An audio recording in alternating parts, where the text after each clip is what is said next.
Hi everyone, good evening. Welcome to Let's Crack MP Exams presented by Unacademy. This is Rajul Srivastav और आप यहाँ तैयारी कर रहे हैं इंडिया के लार्जेस्ट लर्निंग प्लेटफॉर्म पर MPPSC एग्जाम्स की। यदि फ्रेंड्स हम MPPSC 2020 की बात करें तो आपका ये जो प्री का सिलेबस है इसमें एक नया टॉपिक जुड़ा था, यूनिट नंबर 10 जो है आयोग। तो हमें महत्वपूर्ण आयोगों के बारे में पढ़ना है और उसी की ये क्लास को मैं कंटिन्यू रख रही हूँ। तो जितने स्टूडेंट्स मुझे नहीं जानते हैं, मेरा नाम राजुल श्रीवास्तव है और मैं आपको अनअकैडमी पर 2019 से पढ़ा रही हूँ। मैं आपको यूपीएससी, सीएसई और एमपीपीएससी एंड व्यापम के लिए पढ़ाती हूँ। एंड यदि आप अनअकैडमी लर्निंग ऐप के साथ अपनी प्रिपरेशन करना चाहते हैं तो सब्सक्रिप्शन लेते दौरान मेरा ये कोड अप्लाई करना नहीं भूलिएगा। मेरा कोड है RJ Live।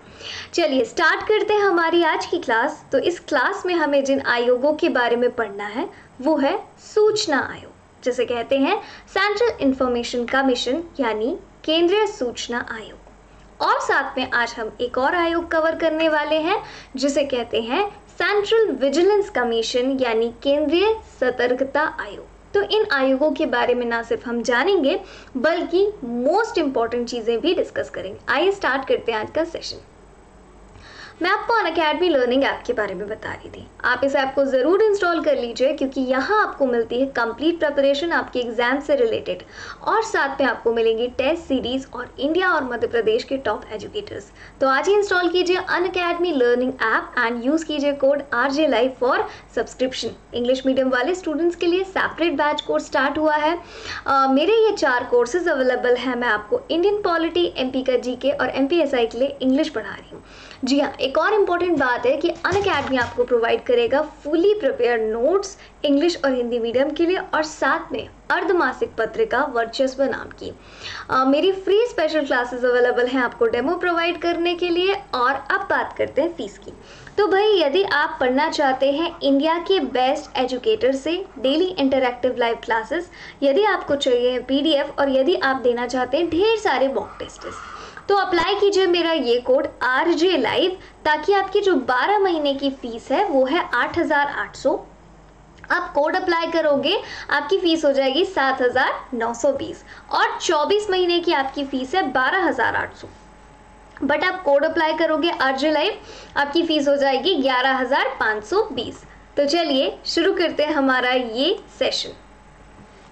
तो आज हम क्या पढ़ रहे हैं? सेंट्रल इंफॉर्मेशन कमीशन जिसे केंद्रीय सूचना आयोग कहते हैं और सेंट्रल विजिलेंस कमीशन जिसे केंद्रीय सतर्कता आयोग कहते हैं।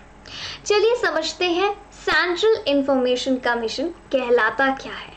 यदि हम इसके बारे में बात करें तो ये एक इंडिपेंडेंट बॉडी है, मतलब ये एक स्वतंत्र निकाय है।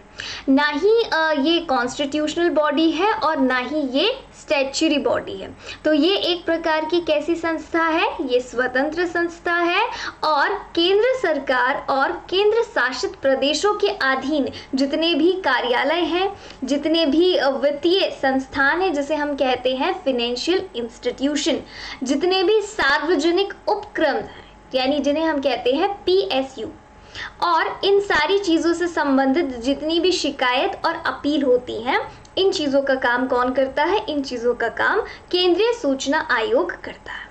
तो आपको ये समझ में आया कि सेंट्रल इंफॉर्मेशन कमीशन क्या है? ये एक इंडिपेंडेंट बॉडी है और दूसरी चीज़ ये क्या करती है? तो ये वो सारी अपील्स पर काम करती है जो कि फाइनेंशियल इंस्टीट्यूशंस, PSU और ये सारी चीज़ें सेंट्रल गवर्नमेंट और यूनियन टेरिटरीज के अंतर्गत आती हैं। चलिए इसके बारे में कुछ और इम्पोर्टेंट बात करते हैं और अब हम समझते हैं कि इसका स्ट्रक्चर किस तरीके का है। तो इस कमीशन का जो स्ट्रक्चर है इसमें क्या होता है? इसमें आप बात कर लो तो इसमें 10 इंफॉर्मेशन कमिश्नर से ज़्यादा नहीं होते। मतलब यहाँ पे इंफॉर्मेशन कमिश्नर कितने होंगे? 10 होंगे। अब सिंपल सी बात करें तो आयोग में क्या होता है? आयोग में एक मुख्य सूचना आयुक्त होते हैं जिन्हें चीफ इंफॉर्मेशनर कमिश्नर कहा जाता है और इनके अंडर काम करने वाले 10 से ज़्यादा सूचना आयुक्त नहीं होते। तो जनरली छोटा सा आयोग है जिसमें क्या है 10 + 1 11 सदस्य हैं। ओके अब जो सूचना आयुक्त होता है तो ये मुख्य सूचना आयुक्त के रूप में इनकी नियुक्ति होती है।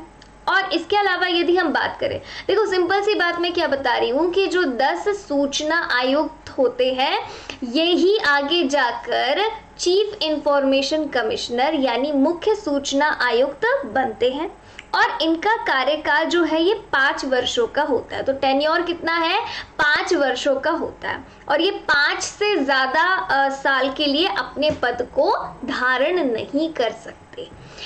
स्ट्रक्चर यदि आप समझ चुके हैं तो अब मैं आपको बताती हूँ कि इनका अपॉइंटमेंट कैसे होता है, इनकी नियुक्ति कैसे होती है और इनका टेन्योर क्या होता है। तो जनरली इन्हें कौन का अपॉइंट करता है, तो इन्हें अपॉइंट करते हैं फ्रेंड्स प्रेसिडेंट।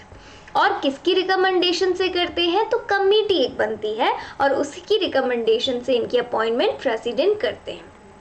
अब वो जो कमेटी है ना जिसकी सलाह से प्रेसिडेंट इनकी अपॉइंटमेंट करेंगे उसमें कौन कौन होता है, तो उसमें देखो प्राइम मिनिस्टर जो है ये चेयरपर्सन होते हैं, अपोजिशन पार्टी जो है लोकसभा में उनके लीडर और यूनियन कैबिनेट मिनिस्टर जो है जिनको कौन नॉमिनेट करता है, प्राइम मिनिस्टर नॉमिनेट करते हैं।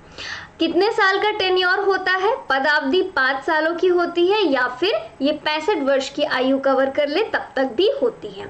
ठीक है, ये दोबारा नियुक्ति नहीं होती, so they are not eligible for reappointment. Hindi में यदि समझे तो समिति की सिफारिश पर राष्ट्रपति नियुक्ति करते हैं।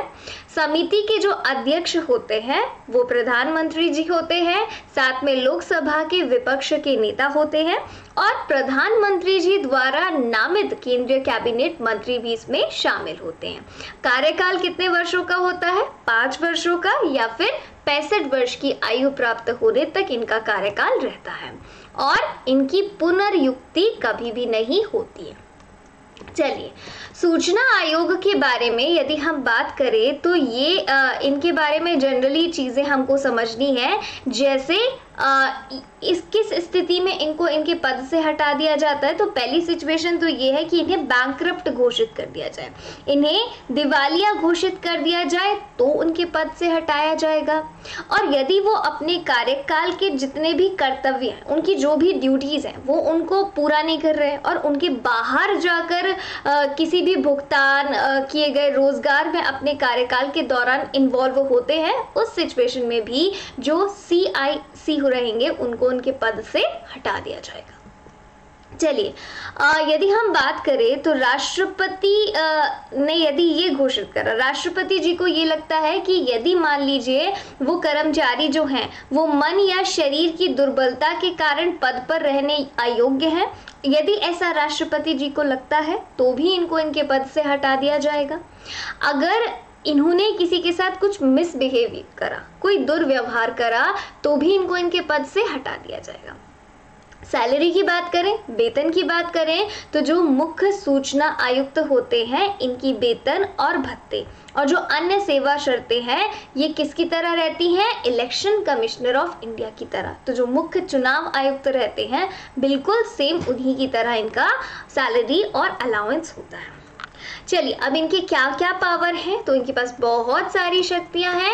तो इनकी सबसे पहली शक्तियां तो जितनी भी कंप्लेंट है तो इनके पास ये पावर है कि ये इंक्वायरीज कर पाएंगे, ये पूछताछ कर पाएंगे, फिर दीवानी न्यायालय के रूप में बैठता है, राइट। अपने निर्णयों के सुरक्षित पालन की शक्ति, आप जो इन्होंने डिसीजन ले लिया तो इनके पास पावर है उसके लिए। फिर केंद्र सरकार को वार्षिक रिपोर्ट प्रस्तुत करते हैं, तो सेंट्रल गवर्नमेंट को एनुअल रिपोर्ट भी कौन सबमिट करते हैं, यही सबमिट करते हैं। ओके गाइस, प्रेजेंट की बात कर लेते हैं। तो प्रेजेंट मेंबर कौन है, इंडिया के प्रेजेंट चीफ कमिश्नर कौन है, तो ये बिमल जुल्का जी हैं। इसके अलावा पहले चीफ कमिश्नर कौन थे इंडिया के, तो ये वजाहत हबीबुल्ला जी थे। ऑलराइट गाइस, अब आपने क्या पढ़ लिया, आपने CIC के बारे में पढ़ लिया। अब आप पढ़ोगे यहाँ पे सूचना आयोग पढ़ने के बाद जो नेक्स्ट टॉपिक है वो है केंद्रीय सतर्कता आयोग, जिसे क्या कहा जाता है, जिसे कहा जाता है सेंट्रल विजिलेंस कमीशन। तो अब आप पढ़ोगे सेंट्रल विजिलेंस कमीशन के बारे में। चलिए, सेंट्रल विजिलेंस कमीशन जिसे केंद्रीय सतर्कता आयोग कहा जाता है। तो ये क्यों बनाया गया? तो ये आपने देखा है करप्शन कंट्री में बहुत ज़्यादा बढ़ रहा है, तो भ्रष्टाचार की रोकथाम के लिए एक समिति बनाई गई। और ये समिति कब बनी? 1962 से 64 के बीच में बनी। अब 11 फरवरी 1964 को ये समिति स्थापित हुई और ये एक भ्रष्टाचार विरोधी संस्था है। कहीं पे भी करप्शन हो रहा है तो वहां पर जो एक्शन लेने का काम है वो कौन करेगा? विजिलेंस कमीशन करेगा और केंद्रीय सतर्कता आयोग करेगा। अब सबसे पहले एक कार्यकारी निकाय थी ये, उसके बाद केंद्रीय सतर्कता आयोग एक विधेयक यानी एक बिल के माध्यम से 2003 में एक वैधानिक निकाय बन गई, मतलब स्टैच्यूटरी बॉडी बन गई है। समझ रहे हो? पहले जनरल थी, बाद में जाकर स्टैच्यूटरी यानी कार्यकारी विधानिक बनी थी। सेंट्रल विजिलेंस कमीशन के सदस्य कैसे होते हैं? तो इसमें क्या होता है, इस पे भी सेम मुख्य सतर्कता आयुक्त होते हैं, चीफ विजिलेंस कमिश्नर होते हैं और इसके अलावा दो से ज्यादा अधिक सतर्कता आयोग नहीं होते हैं।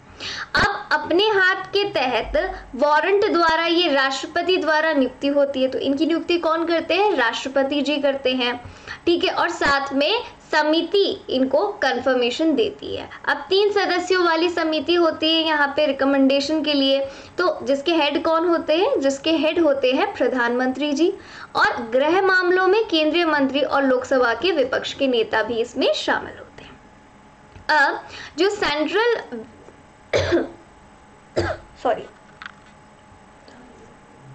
तो जो सेंट्रल विजिलेंस कमीशन है इसका टेन्योर कितना है?